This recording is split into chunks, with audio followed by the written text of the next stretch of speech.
श्री माता वैष्णो देवी यात्रा पर नए रोप वे को लगाए जाने के खिलाफ कटरा में चल रहा एहतजाज आज अपने 5वें रोज में दाखिल हुआ और आज 5वें रोज भी कटरा का बाजार पूरी तरह से बंद रहा। इसी बीच जम्मू व कश्मीर हुकूमत ने इस एहतजाज में लोगों के साथ मुलाकात किए जाने के मकसद से deputy chief minister Surinder Chaudhary की क़यादत में एक टीम को कटरा भेजा। Deputy chief minister Surinder Chaudhary ने कटरा पहुंचकर एहतजाज पर बैठे लोगों से मुलाकात की व उन्हें यकीन दहानी करवाई कि हुकूमत ने उनके मुतालबात को एलजी इंतजामिया के सामने रखने के लिए पेशरफ्त की है और आज की ये टीम बिलखसूस चीफ मिनिस्टर उमर अब्दुल्ला की हिदायत पर ही कटरा पहुंची है। इस दौरान मीडिया से बात करते हुए deputy chief minister Surinder Chaudhary ने इन मौजूदा हालात पर तशवीश का इजहार किया और श्राइन बोर्ड से भी अपील की कि वो इस मामले को संजीदगी से देखे।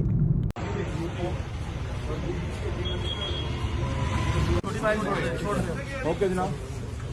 अब्दुल्ला साहब की डायरेक्शन पे आया था यहाँ पे, क्योंकि हालात हमने देखा, लोग सड़कों पे हैं और सर्दी का मौसम है, ठंड है काफ़ी, और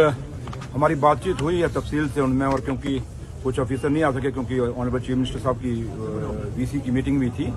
तो लिहाजा जो मेरी डिस्कशन हुई, तो जो चाहे वो बच्चे कुछ अंदर रखे गए हैं और कुछ आपका जो ये एक्सप्रेस वे का जो मसला है और तीसरा आपका जो ये गुंडोला का मसला है, इन तीनों चीज़ों पे मेरी बात हुई, डिस्कशन हुई, और जहाँ तक ताल्लुक है मैंने पूरी रिपोर्ट ली है। ऑफिसरों को अपनी जगह जो हदायतें मैंने देनी थी वो दे दी। कुछ बातें आपके सामने शेयर नहीं कर सकते क्योंकि मैंने पहले ऑनरेबल चीफ मिनिस्टर साहब को ये पूरा रिपोर्ट देंगे और उनको बताएंगे कि क्या क्या हुआ है और क्या है, और ताराकोट भी मैं गया हूँ। तो लिहाजा यही मैं कहूँगा कि श्राइन बोर्ड को बड़ी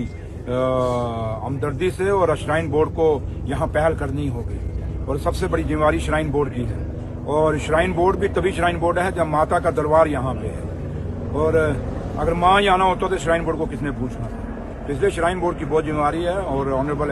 एलजी साहब जो कि चेयरमैन हैं श्राइन बोर्ड के, उम्मीद करें मैं उनसे भी मिलूंगा और उम्मीद करेंगे कि वो एलजी साहब भी इसमें इंटरवीन करेंगे और जल्दी ही इस मसले को सॉर्ट आउट करेंगे, कोशिश करेंगे, और उम्मीद तो यही है कि इसमें अच्छा नतीजा निकलेगा। लेकिन मैं तभी बात कर सकूंगा जब ऑनरेबल सीएम साहब, क्योंकि इस पर सही जो स्टेटमेंट आएगी ऑनरेबल चीफ मिनिस्टर साहब देंगे। और आपने यहाँ देखा अपने हमारे provincial president former MLC Ratanlal Gupta ji भी मेरे साथ है नेशनल कॉन्फ्रेंस के, और हमारे ऑनरेबल दोनों एमएलए अपना बलदेव जी और दुबे साहब कितने गए, वो दोनों कुलदीप दुबे साहब दोनों यहाँ थे और बाकी लोग भी थे। तो लिहाजा जो भी हुआ इनके सामने हुआ है, और उम्मीद करते हैं कि कोशिश जो मुझे कुछ चीज़ें मैं कहना चाहता क्योंकि कुछ चीज़ें मैं कह जाऊंगा फिर वो गलत हो जाती हैं, लेकिन उम्मीद यही करते हैं कि ये तीनों मसलों पे जल्दी एक्शन होगा और कटरा फिर अपने दूसरे उसी रास्ते पे चलेगा। जैसे कटरा माता के दरबार का जो चरणों में बसता एक नगरी है, वो शांत रही और हमेशा लोगों के श्रद्धालुओं की यहाँ उन्होंने सेवा की और आज भी कार्य में लंगर लगाए। तो मैं उनकी कटरा के लोगों से यही अपील करूंगा कि कानून को अपने हाथ में नहीं लेना।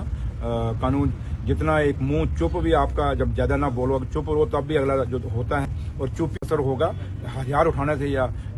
सड़कों में पथराव करने से कुछ नहीं होगा। मैं उम्मीद करता हूं कि कटरा के लोग समझदार हैं और सही कट्टर हिंदुस्तानी हैं और देशभक्त लोग हैं, और देश में मजबूत करना है, और देश तभी मजबूत रहेगा जब हम सारे इकट्ठे मिट्टे रहेंगे। और यहाँ मैंने देखा कि आल बरादरी से वही कहते हैं कि सारी कौमों से, सारी बदलों जो रवायत है जम्मू कश्मीर की, शेर और बकरी ने गठा पानी पिया, वो मुझे कटरा में दिखा है कि सारी कौमें थी उनके वहाँ बैठे हुए, और इसमें सारों के हैं, और डाइट जो डिमांड्स उनकी बहुत जायज़ हैं। तो लिहाजा मैं अब वापस जाऊँगा उसके बाद ऑनरेबल सीएम साहब, क्योंकि शायद आप में से कोई वहाँ हो ना हो, लेकिन आपके कुछ ना कुछ भाई बंधु वहाँ भी होंगे, उनके थ्रू आपको सारी जानकारी आ जाएगी। तो लिहाजा माता भी कृपा करे, जिनको बुद्धि नहीं उनको बुद्धि दे दे, और कटरा लोगों के साथ इंसाफ हो जाए। क्योंकि मैं बुद्धि उनके लिए कह रहा हूँ जो सोचते हैं कि ये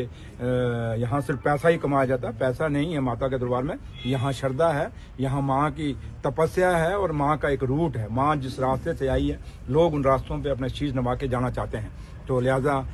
हमारा वो जो रूट है, माँ के चरण जहाँ जहाँ से पड़े हैं, क्योंकि हम हिंदू बरादरी से हैं और हमारे लिए माँ की बड़ी अहमियत है, और मुस्लिम भी आते हैं, सिख भी आते हैं, हर कौम यहाँ माता के दरबार में आती है। तो लिहाजा ये सबके लिए बहुत बड़ा दरबार है। लिहाजा उम्मीद करते हैं कि जल्दी ही इसमें श्राइन बोर्ड ये ना सोचे कि जो वो चाहेगी वही होगा